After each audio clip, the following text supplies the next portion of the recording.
Welcome back to Troubleshooting Agile. This is the recording of a interview by Johan Abildskov, I hope I'm saying his name right, an amazing system admin DevOps kind of person from Eficode in Denmark. And Johan wanted to talk to us as part of the Eficode DevOps conference, which we were just at. And he was talking to us as preparation for our conversation with him on stage. You missed that, but you can still listen to us having our conversation here this week and next week, because we had so much to say to Johan that we split it over 2 weeks. In this week, we're going to be giving an introduction. So if you're kind of new to what we talk about in Agile Conversations and the sorts of methods that Jeffrey and I use, this would be a perfect one for you. If you need a review, also will work well for you. We're going to talk about defensive reasoning and folding pieces of paper in half and transparency and curiosity and lots of the other ideas that we use. So with that, I'll hand over to Johan. Hello, and welcome to this Agile Conversation, we might even call it.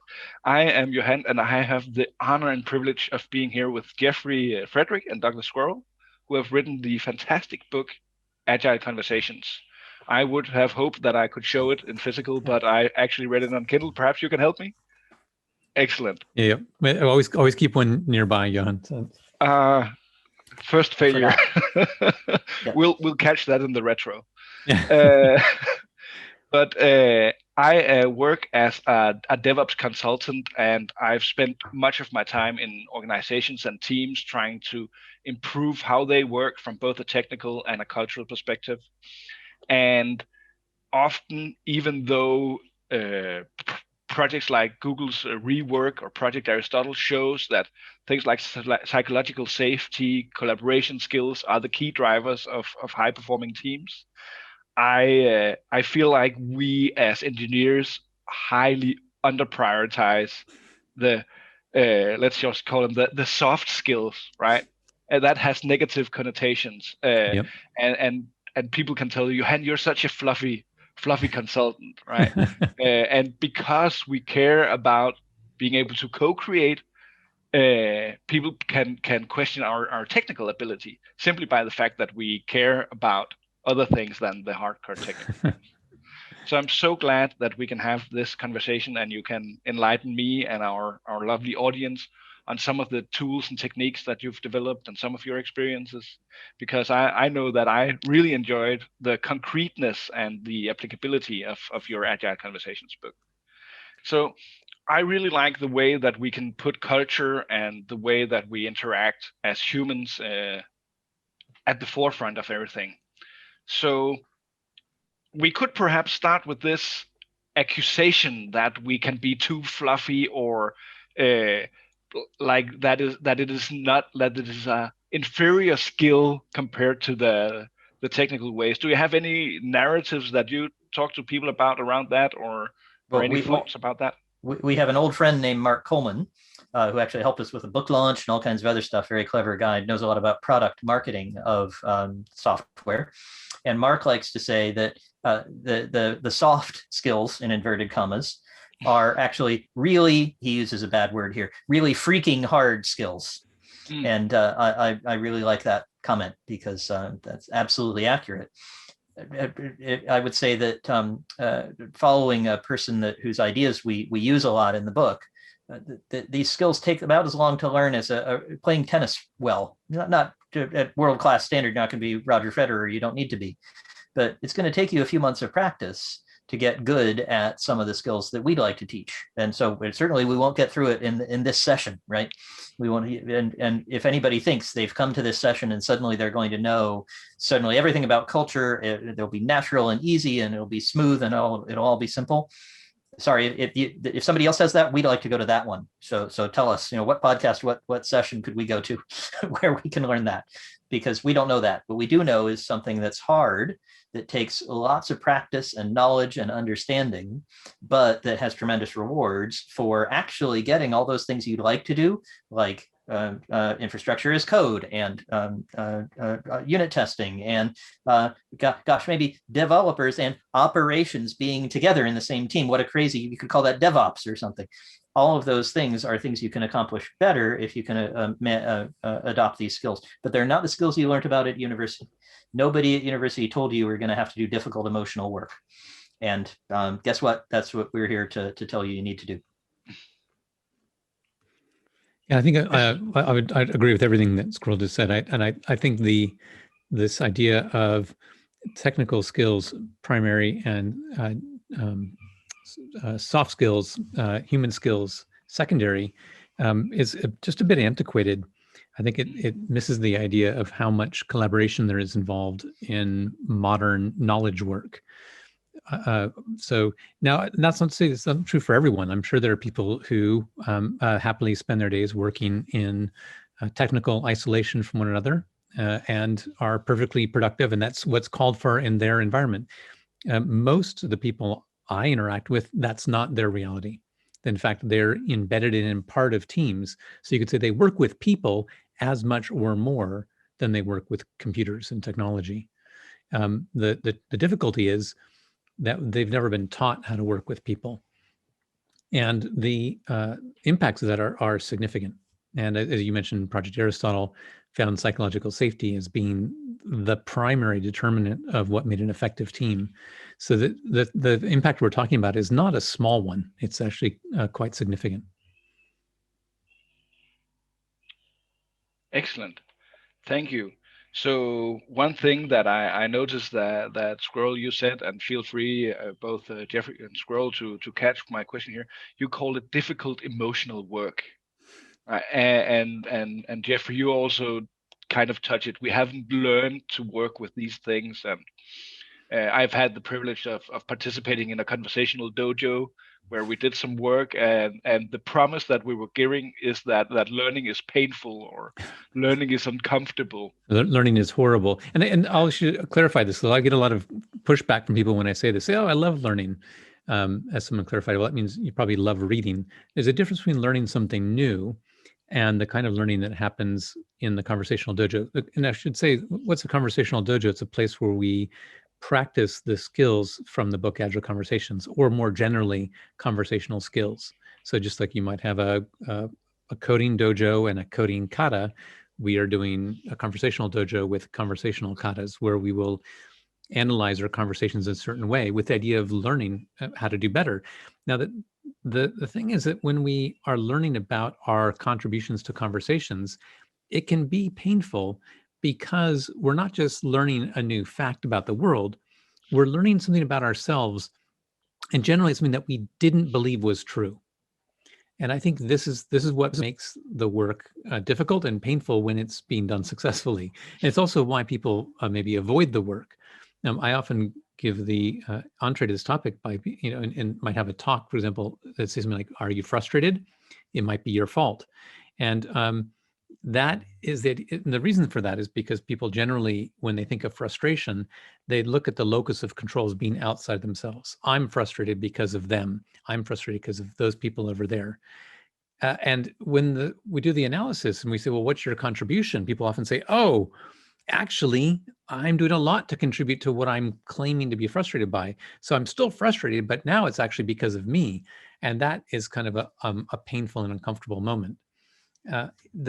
The challenge, though, is that while we have this learning, Jeffrey, it's also a wonder. Sorry, I was muted. It's a wonderful opportunity too, because it's the opportunity to do something about it. Yes. Suddenly, you can take action. And so I had someone I was coaching earlier today, actually, and she said, "Oh yeah, boy, there's something wrong here." And I said, "Yeah, isn't it wonderful to find out that it's your fault?" Yeah. And she said, "No, it's not." And then I said, "But what does it mean?" She said, "Well, it means I can do something about it." So I said, "Excellent. That's where we want to be." And I think, and that's a choice, really. And I think this is maybe a good point to make, which is what we're talking about and is really clearly optional. You don't need to learn these conversational skills. You don't need to look at your contribution. It's quite fine if you choose to remain frustrated. I'm not going to blame people for that. It's a much safer alternative.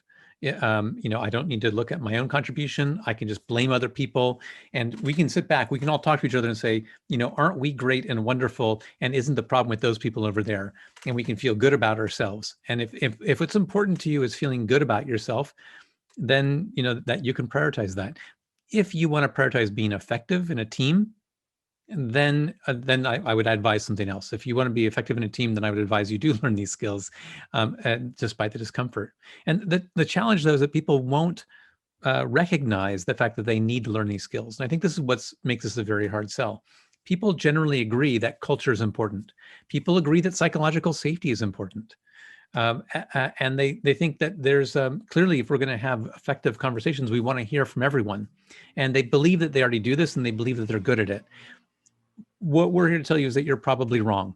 And if you haven't deliberately studied it, you're probably bad at it. And the reason I would say that with some confidence is because I'm going to assume that you're human.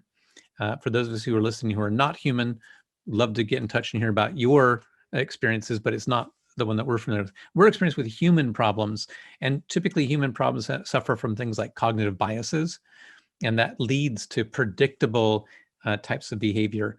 And it's this, and the way I can think about it is actually people are very good at conversations for addressing all the problems they can see. The problem is cognitive biases mean there's some things we cannot see. And that's where the problems persist, is in our cognitive, blind spots. What the skills we teach are about how to see in those places that you haven't seen before.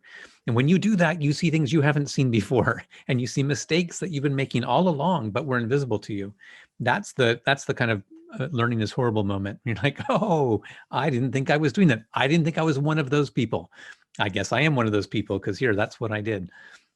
And that's the challenge. The good news, though, is that this is a learnable skill. You can learn to see your conversations differently, and all it takes is a piece of paper and a pen. So I have and the ability to fold the piece of paper in half. That's the other important thing. If you have that much origami skill, you're in good shape. I have a beautiful example of this, which I'll just share really briefly. I had a phone call just before coming on to record this with you guys.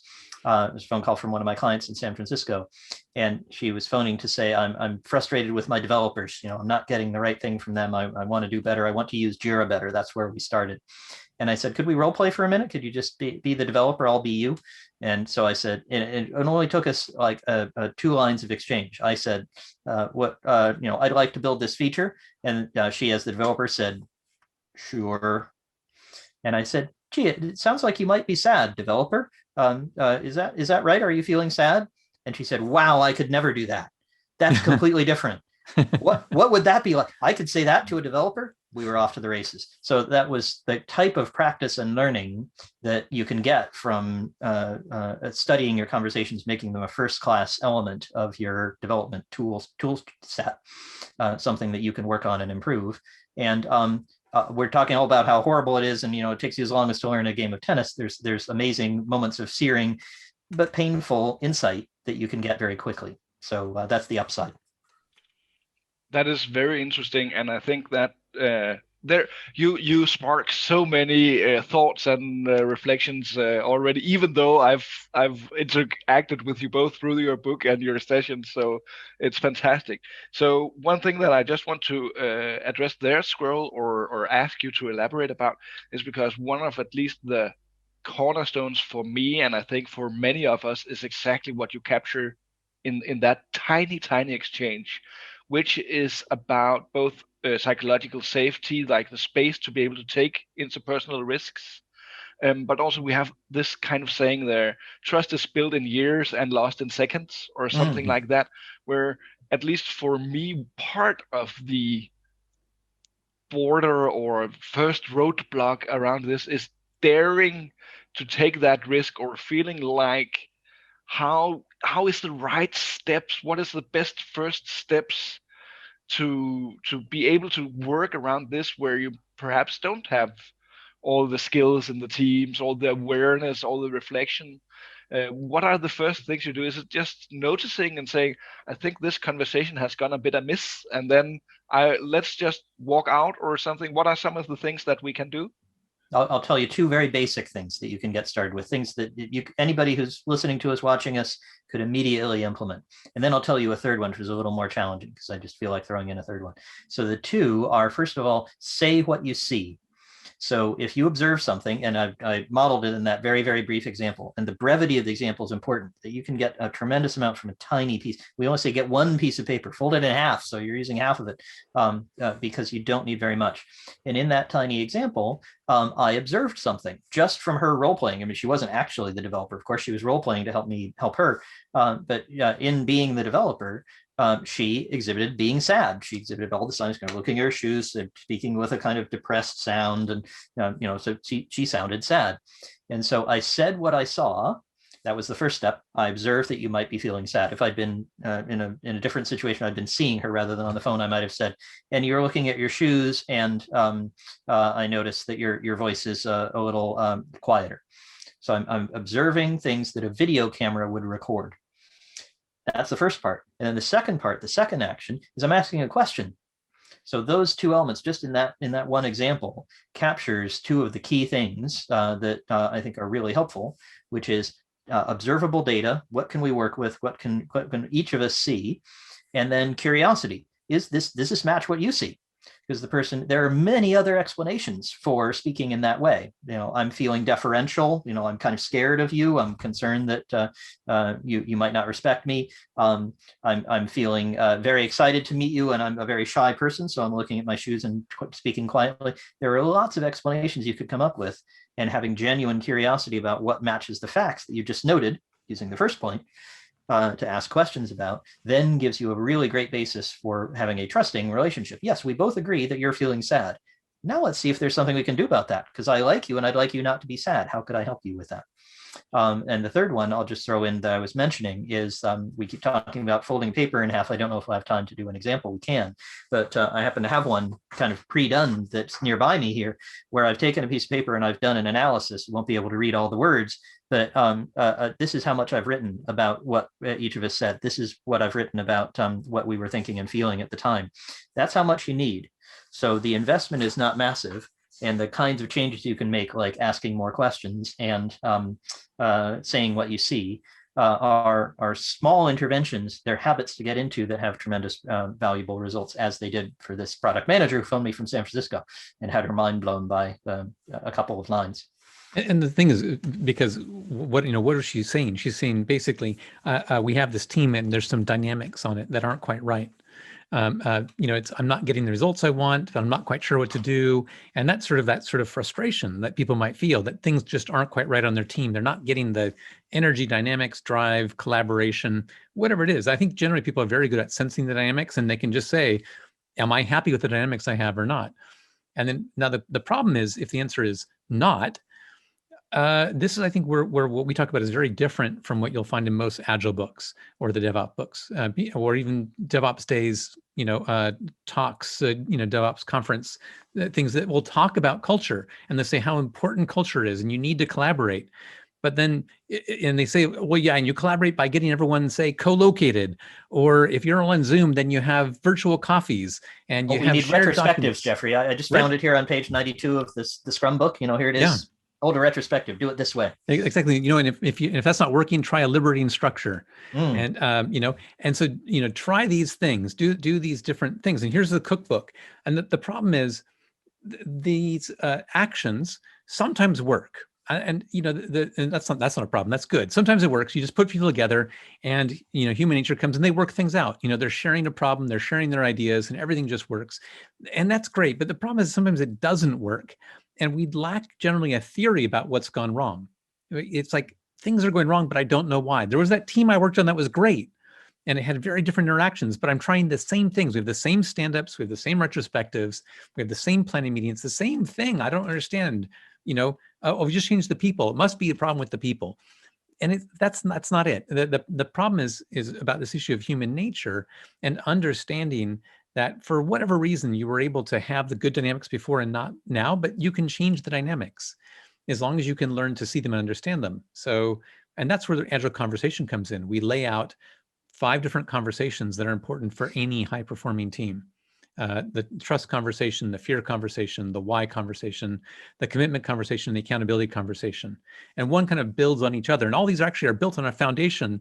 In chapter 2, we lay out, like, here's the core skills of just being transparent and curious. Like, just start with that. when you start to have this theory, and I think this is what we bring into this, is we bring in a theory about human interactions. Not that we originated it; we picked it up from other places. Chris Ardress, chief among them, a business psychologist, theoretician, who said, he noted that humans, when there's a potential for a threat or embarrassment, will react with a defensive mindset, defensive reasoning, and it's this defensive reasoning that inhibits our ability to speak up and say what we see. Then it interferes with us connecting with people. It interferes with us having a positive dynamic. We suddenly, when we're in this defensive space, our limbic system kicks in, fight or flight, or freeze, and so we say nothing, or maybe we argue, what we think is right, but without listening to the person, or we just accept what they say. But even though we're not happy with it, we kind of go along. We don't share our feelings. We don't bring all we know. We don't bring our full selves to the situation. And when we're not bringing our full selves, we're not going to have those joyous, fantastic dynamics we can have on the best teams. So that's, and in my view, that's kind of what's at stake here. And this is why I'm so excited about it, because I've worked on some great teams. I've had some great dynamics. And my experience was, if other people could experience that, they would never settle for anything less. And that's what I would like to do, is I like to have people have that kind of experience, to not settle for less, and to learn how, when they're not getting it, to have those kind of fantastic dynamics, and which really, in my mind, always comes down to what are the conversations that you're having or not having among the people on the team. Thank you. That's just, again, so many profound things. I'm trying to keep up desperately. So thank you so much.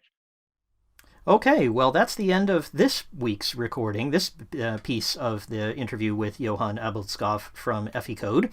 We're going to be returning next week with the rest of the interview. There's lots more that Johan asked us about, lots of very interesting topics, so please come back next Wednesday, where you'll find us talking about all these topics. If you have questions, thoughts, concerns, if you want to check us out further, have a look at conversationaltransformation.com.